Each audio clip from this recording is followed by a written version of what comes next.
সুপ্রিয় শিক্ষার্থীবৃন্দ, Narayanganj high school and কলেজের অনলাইন ভিত্তিক ক্লাস নবম ও দশম শ্রেণী, বিষয় হিন্দু ধর্ম ও নৈতিক শিক্ষা, অধ্যায় ষষ্ঠ, পাঠ শিরোনাম যোগ সাধনা। আজ পাঠ শিরোনামের যে বিষয়টি রয়েছে যোগ সাধনা। যোগ সাধনা বলতে কি বোঝায় আমরা প্রথমেই জানব যোগ কি। যোগ অর্থ হচ্ছে সংযোগ, অর্থাৎ মিলন। কার সাথে মিলন? দেহের জীবাত্মার সাথে ঈশ্বরের সাথে মিলন। কিসের মাধ্যমে? সাধনার মাধ্যমে। এই সাধনা অর্থ হচ্ছে আরাধনা। তাহলে আরাধনার মাধ্যমে ঈশ্বরের সাথে আমাদের আত্মার যে মিলন, সেটি হচ্ছে যোগ সাধনা। আসন কি? আসন হচ্ছে যে প্রক্রিয়ার মাধ্যমে ঈশ্বর সাধনা করা হয়ে থাকে, সেটি হচ্ছে আসন।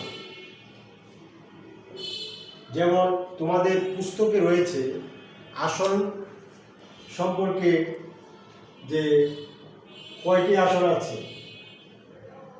তোমাদের পুস্তকে রয়েছে বৃক্ষাসন, কূর্মাসন,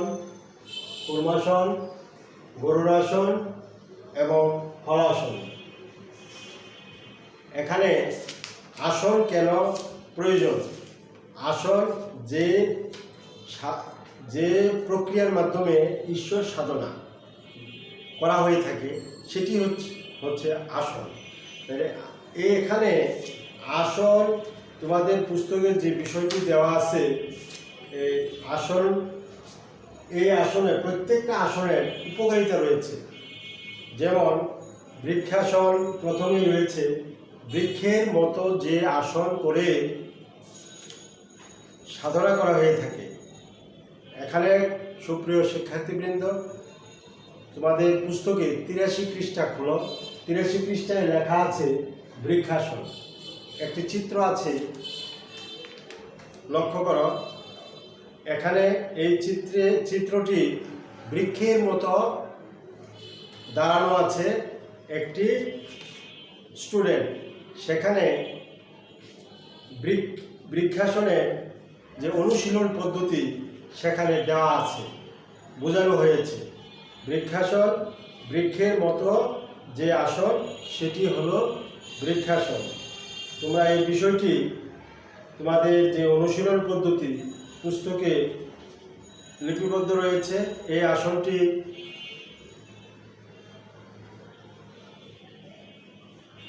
30 সেকেন্ড করতে হবে। এই আসনটি 30 সেকেন্ড করতে হবে। বাঁ পায়ে যতক্ষণ করা হবে, ডান পায়েও ততক্ষণ করতে হবে। ততক্ষণে শবাসনে বিশ্রাম নিতে হবে। এখানে এই আসনটির উপকারিতা: শরীরের ভারসাম্য বজায় রাখে,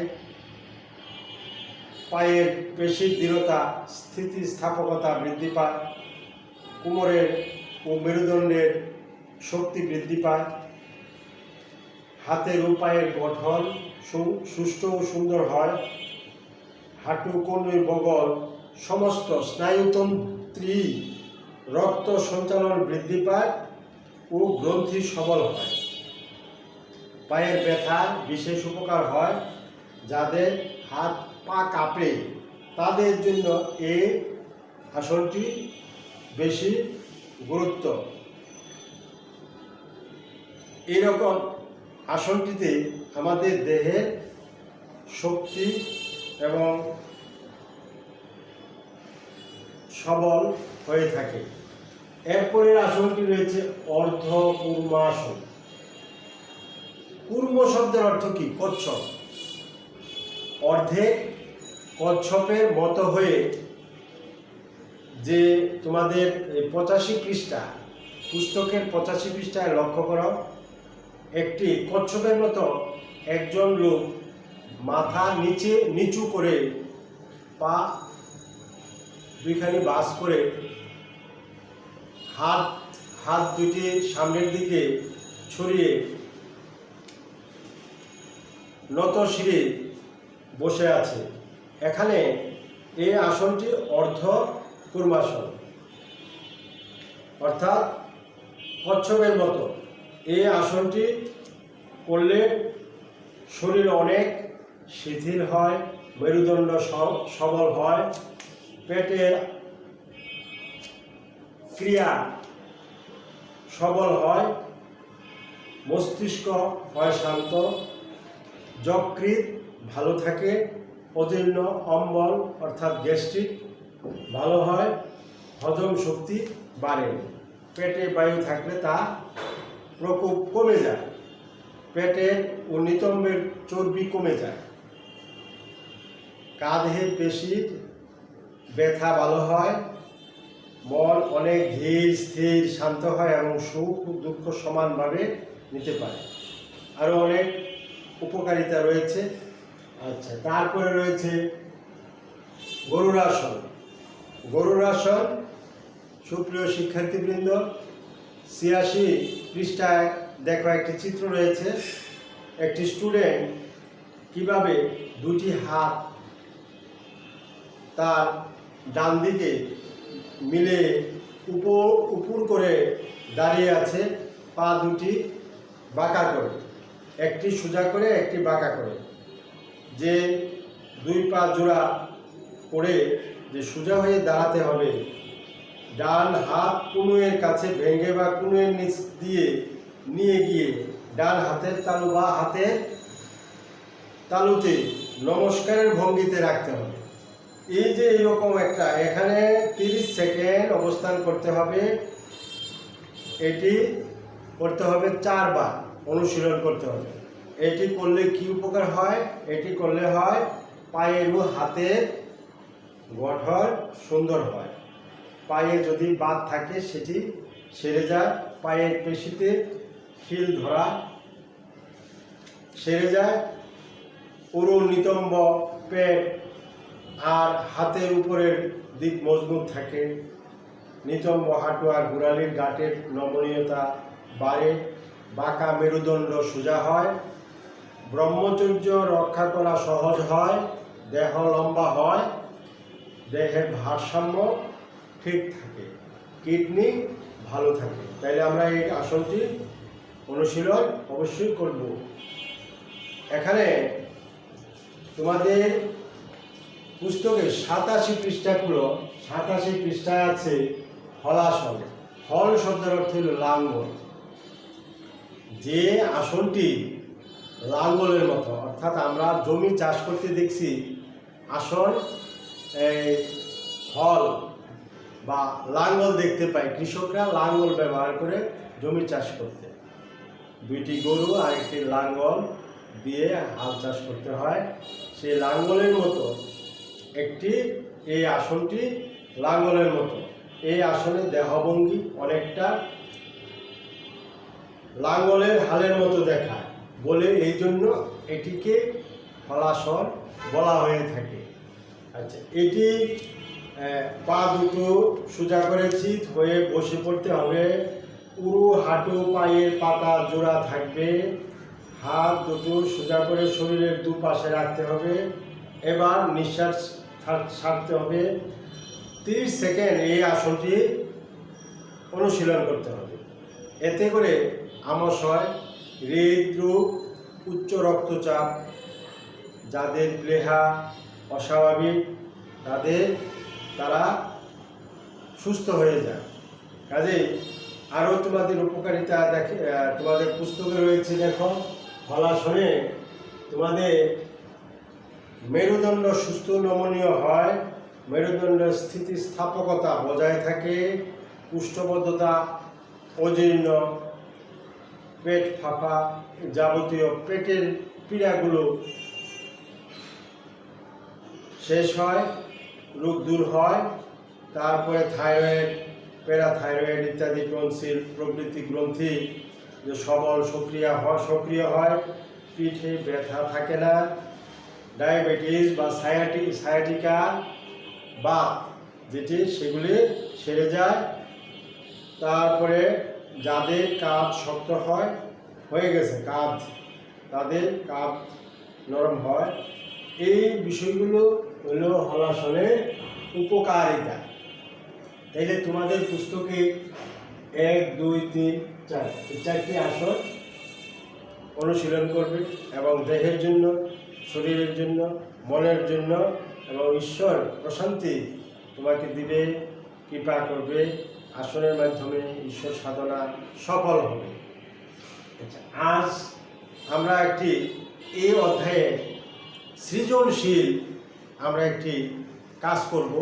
কাজগুলো হলো এই নিচের সৃজনশীল প্রশ্নের উত্তর দাও। নিচের সৃজনশীল প্রশ্নের উত্তর দাও।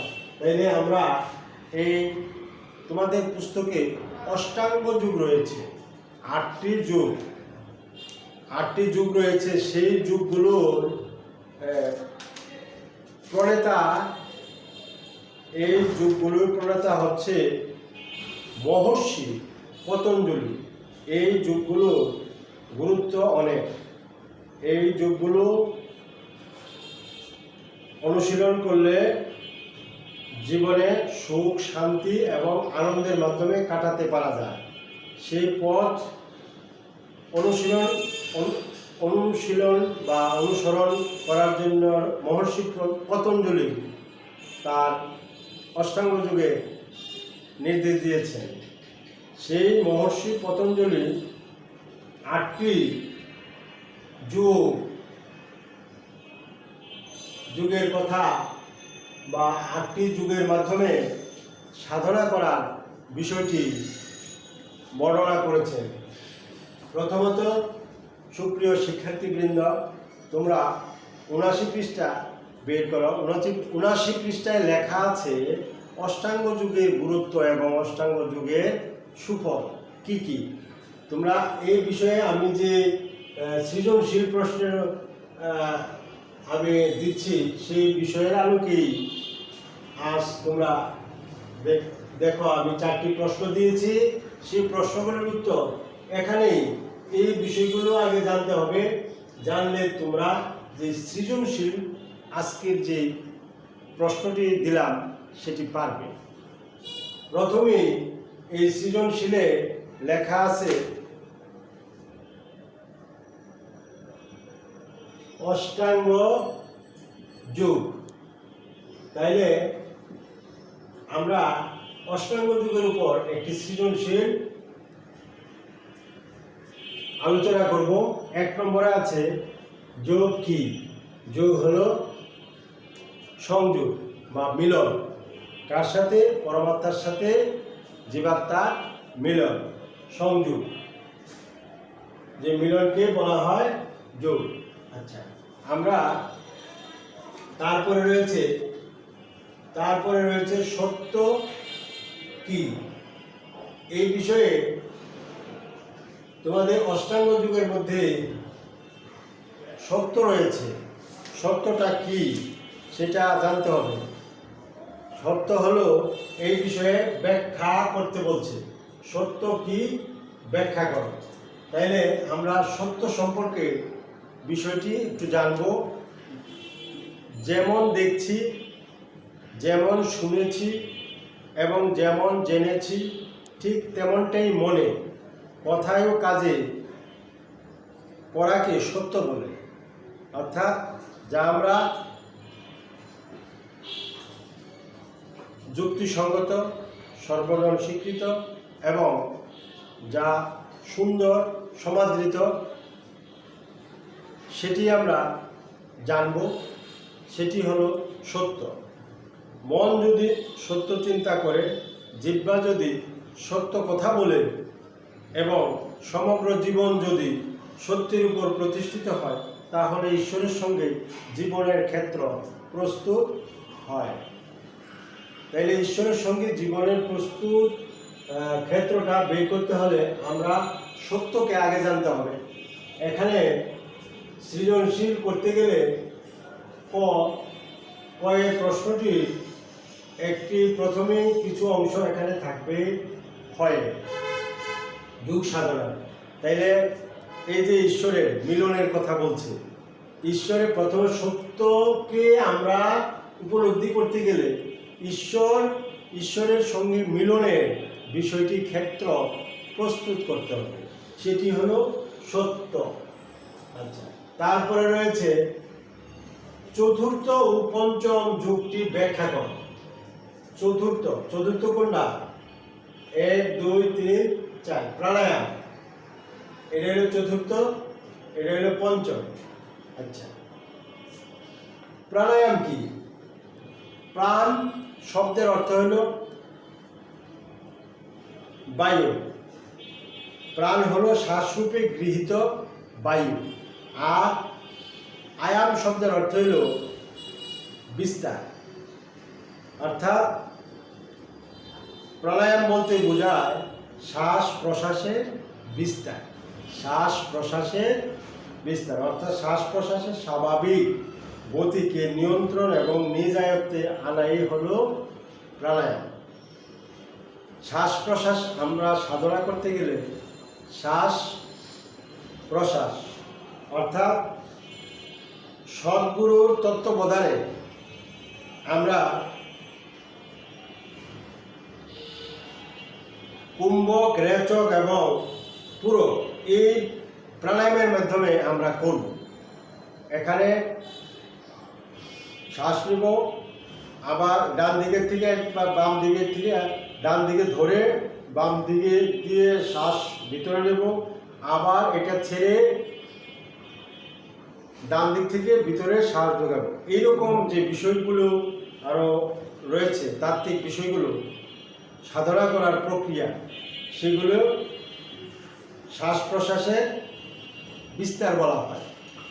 তাইলে চতুর্থ বিষয়টি রয়েছে প্রাণায়াম, আর পঞ্চমটি রয়েছে প্রত্যাহার। প্রত্যাহার বলতে কি বোঝায়? প্রত্যাহার হলো ফিরিয়ে নেওয়া। একটা দিয়ে শ্বাস ঢোকানো আর একটা দিয়ে বের করা, যে ফিরিয়ে নেওয়া। প্রত্যাহার অর্থ হলো ফিরিয়ে নেওয়া। বাহ্যিক বিষয়বস্তু থেকে ইন্দ্রিয় সমূহকে ভিতরের দিক ফিরিয়ে নেওয়াকে যোগে প্রত্যাহার বলা হয়। দৃঢ় সংকল্প ও অভ্যাসের দ্বারা ইন্দ্রিয়গুলো অন্তর্মুখী হলে চিত্তে বিষয় আসক্তি নষ্ট হয়। এমত অবস্থায় চিত্ত আরাধ্য বস্তুতে নিবিষ্ট হতে পারে। তাইলে নিবিষ্ট হতে পারে চিত্ত কি? প্রত্যাহারের এই যে শ্বাস ভিতরে নেওয়া এবং আনা, সেই যে প্রক্রিয়া ঈশ্বর সাধনা, কুম্ভক, রেচক এবং পুরো এই তিনটা পদ্ধতির মাধ্যমে। তাইলে ঈশ্বর সাধনার যে প্রক্রিয়া, সেইগুলি আমরা জানব। তারপরে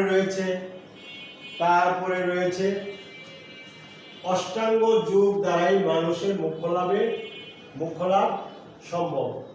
অষ্টাঙ্গ যোগ, এখানে অষ্টাঙ্গ যুগের মাধ্যমে অনেক তোমাদের যে সাধনার যে নির্দেশনা রয়েছে অষ্টাঙ্গ যুগের মাধ্যমে, যেমন এই সৃজনশীল পৃষ্ঠা, এই সৃজনশীল প্রশ্নে তোমাদের এই সকল এই প্রথম যে সৃজনশীল, এটার থেকে ধরেই দ্বিতীয়টা লিখতে হয় মূল বিষয়টা, তারপরে গ নম্বরটা লিখতে হয় কয়েকটা ধরে, গয়েরটা কিছু অংশ, এবং সেগুলি উচ্চতর দক্ষতার প্রশ্নে মূল বক্তব্যটা চলে আসে, সারাংশ। কাজে এখানে 4টা প্যারা লিখতে হবে, 4টা অংশ থাকবে। 4 নম্বর সৃজনশীল উচ্চতর দক্ষতা। তাই এগুলি অষ্টাঙ্গ যুগের দ্বারাই মানুষের মোক্ষ লাভ সম্ভব বিশ্লেষণ করা। অর্থাৎ অষ্টাঙ্গ যুগ কি, সেই বিষয়গুলো 8টি কি 8টির মধ্যে সকল বিষয়গুলো লিখতে হবে, যেমন যম কি, অহিংসা কি, যম হলো অষ্টাঙ্গ যোগের প্রথম ধাপ। যম হলো সংযম, ইন্দ্রিয় ও মনকে হিংসা, অশুভ ভাব সরিয়ে আত্মকেন্দ্রিক করা। তারপরে অহিংসা বলতে বোঝায় প্রাণীকে মন, কথা এবং কর্ম দ্বারা কষ্ট না দেওয়া। কারো মনে কষ্ট দেওয়া যাবে না। সকল বিশ্বের সকল মানুষই আমার আত্মীয়, এইরকম ভাব থাকতে হবে। উদাহরণ চরিতালয় বসুধৈব কুটুম্বকম, একটা কথা আছে, সমস্ত বিশ্বই যেন আমার আত্মীয়, তাহলেই অহিংসা দূর হবে। সেটি মনে রাখতে হবে। প্রত্যেকেই নিজের মতো দেখতে হবে প্রত্যেককে। হিংসা করলে ধর্ম পালন হবে না এবং মোক্ষ লাভ সম্ভব হবে না। এখানে মোক্ষ লাভের বিষয়টি বলা আছে। সৃজনশীল প্রশ্নটি মোক্ষ লাভের কথাটি হলো প্রধান। তারপর সত্যকে ধারণ করতে হবে। সত্য কিসে উপলব্ধি করতে হবে? তাহলে ঈশ্বরের সঙ্গে মিলনের ক্ষেত্র প্রস্তুত হবে। তারপরে রয়েছে অস্তেয়। অস্তেয় বলতে বোঝায় চুরি না করা, কারোর জিনিস চুরি করবে না, কারোর জিনিস চুরি করবে না। অপরের দ্রব্যকে মাটি ঢেলার মতো দেখতে হবে। কাজেই চুরি থেকে বিরত থাকবে এবং চুরিটা মহাপাপ, সেটা মনে রাখতে হবে। ঈশ্বর যতটুকু আমাকে দিয়েছে ততটুকু নিয়েই আমাদের সন্তুষ্ট থাকতে হবে। তাহলেই আমাদের মন থাকবে প্রসাদ, সুন্দর, পবিত্র। তারপরে ব্রহ্মচর্য, এই অষ্টাঙ্গ যোগের বিষয়গুলো সেখানে আসবে। ব্রহ্মচর্য কি? ব্রহ্মচর্য সংযমের মাধ্যমে ঈশ্বর সাধনা। তারপরে অপরিগ্রহ। অপরিগ্রহ কি? অর্থাৎ অপরিগ্রহ মানে গ্রহণ না করা। অপ্রয়োজনীয় বস্তু গ্রহণ না করে তেমনি প্রয়োজনের অতিরিক্ত বস্তু গ্রহণ না করা। যা প্রয়োজন তা। জীবনে বেঁচে থাকার জন্য ন্যূনতম ধন, বস্ত্র ইত্যাদি পদার্থ গ্রহণ করে এবং গৃহে সন্তুষ্ট থেকে জীবনের মুখ্য লক্ষ্য ঈশ্বর সাধনা করাই হচ্ছে অপরিগ্রহ। তারপরে নিয়ম, পতঞ্জলি, যে ঋষি পতঞ্জলি বলেছেন, শৌচ, সন্তোষ, তপ, সাত্তা এবং ঈশ্বর পরিধান, এই পাঁচটি হলো নিয়মের অন্তর্ভুক্ত। তারপরে রয়েছে শৌচটা কি? নিয়মের মধ্যে যে পাঁচটি বিষয়, শৌচটা হইল পবিত্রতা। এই ঈশ্বর সাধনার ক্ষেত্রে পবিত্রতা প্রথমেই, পবিত্রতা বিষয়টি গুরুত্ব দিবে। আত্মশুদ্ধি এবং শরীর শুদ্ধি, এই সমস্ত বিষয়টিকে গুরুত্ব দিবে। তারপর সন্তোষ বলতে বোঝায়, সন্তোষ অর্থ হল সম্যক তৃপ্তি বা সুক্রিয়া, যে আমার যা আছে তাই যথেষ্ট, তাতে আমি সন্তুষ্ট, এটাকে বলা হয় সন্তোষ। ঈশ্বর তাতেই কৃপা করে থাকেন, সন্তুষ্ট থাকতে হবে। অসন্তোষ মনে ঈশ্বর সাধনা হয় না। তারপরে তপ শব্দের অর্থ সাধনা, তপস্যা। এই তপস্যা ছাত্রানাম অধ্যয়ন তপ, ছাত্রদের একমাত্র তপস্যা হল অধ্যয়ন, অর্থাৎ পড়াশোনা। এই বিষয়টি থাকতে হবে। স্বাধ্যায় অর্থ বেদ অধ্যয়ন, শাস্ত্র অধ্যয়ন, ভগবত চিন্তা, ধর্ম অনুশীলন, ধর্ম চর্চা, এগুলি হলো স্বাধ্যায়ের বিষয়। তারপরে রয়েছে ঈশ্বর প্রণিধান। প্রণিধান অর্থ হইল অর্পণ করা। আসন শব্দের অর্থ হইল স্থির হয়ে সুখে অধিষ্ঠিত থাকা। স্থির হয়ে, এই যে 4টি আসনের কথা পূর্বে উল্লেখ করেছি, সেগুলি স্থির হয়ে একাগ্র চিত্তে অনুশীলন করতে হয়। এগুলি হলো আসন। তারপরে প্রাণায়াম। প্রাণ হলো শ্বাসরূপে গৃহীত বায়ু, আর আরাম শব্দের অর্থ বিস্তার। শ্বাস গ্রহণ এবং ছেড়ে দেওয়া, এরকমভাবে ঈশ্বর সাধনা হয়। প্রত্যাহার বলতে ফিরিয়ে নেওয়া। ধারণা হচ্ছে একাগ্রতা। একাগ্রতা থাকতে হবে ঈশ্বর সাধনায়। যদি একাগ্রতা না থাকে তাইলে তার কোনো কিছুই সার্থক হবে না, কষ্ট বৃথা হবে। যে কোনো কাজে একাগ্রতা থাকতে হবে, একনিষ্ঠ একাগ্রতা এগুলি থাকতে হবে। ধ্যান। ধ্যান হলো বিচ্ছিন্ন গভীর চিন্তা। এই চিন্তা থাকতে হবে। একটি বিষয় নিয়ে পড়াশোনা করো তোমরা, সেখানে যদি চিন্তা না থাকে, চিন্তা না করো, সেটি মনে থাকবে না, অনুশীলন হবে না। চিন্তার মাধ্যমে সেই বুদ্ধি, মেধা এগুলি অর্জন সম্ভব। তারপরে সমাধি। সমাধি অর্থ হচ্ছে ঈশ্বরের চিত্ত সমর্পণ। ঈশ্বরের সম্পূর্ণরূপে চিত্ত সমর্পণ। ঈশ্বরের চিত্ত সমর্পণ করতে হবে, যে পরমাত্মার সাথে, পরমাত্মার মধ্যে জীবাত্মার কীভাবে সম্পর্ক ঘটতে হবে, সাধকের অন্বেষণে কীভাবে জীবন সার্থক হবে, এগুলি বুঝতে হবে। এই হলো তোমাদের অষ্টাঙ্গ যুগে যে সৃজনশীল, যে ঘ নম্বরের যে প্রশ্নটি, বিষয়টি এখানে আলোচনা করা হলো। সুপ্রিয় শিক্ষার্থীবৃন্দ, যোগ সাধনার বিষয়টি তোমাদের পুস্তকে আরও রয়েছে, বা সহায়ক গ্রন্থেও তোমরা এগুলি চর্চা করবে। কিভাবে সাধনা করবে, কিভাবে আসন করবে ইত্যাদি, শরীর সুস্থ এবং সবল রাখার জন্য অতীব জরুরি এবং অতীব প্রয়োজন। প্রতিদিন নিত্যকর্মের মাধ্যমে সেটি অনুশীলন করবে, তাহলে দেহ থাকবে সুস্থ এবং সবল, মন থাকবে পবিত্র এবং শান্তি, মনে থাকবে শান্তি। আজ তোমাদের একটি সৃজনশীল যেটি করলাম, বাড়ির কাজ থাকবে। এই সৃজনশীল 4টি প্রশ্নের উত্তর সুন্দর করে খাতায় লিখে আমাকে দেখাবে। আশা করি তোমরা সেটি সুন্দরভাবে করতে পারবে। করোনার মধ্যে তোমরা সবাই বাসায় থেকে পড়াশোনা ঠিকভাবে করবে, পিতামাতার কথা শুনবে, পরিষ্কার পরিচ্ছন্ন সর্বদা থাকবে, পাঠাভ্যাস করবে, খাদ্যাভ্যাস নিয়মিত করবে। সবাই ভালো থাকো, সুস্থ থাকো। সবাইকে ধন্যবাদ।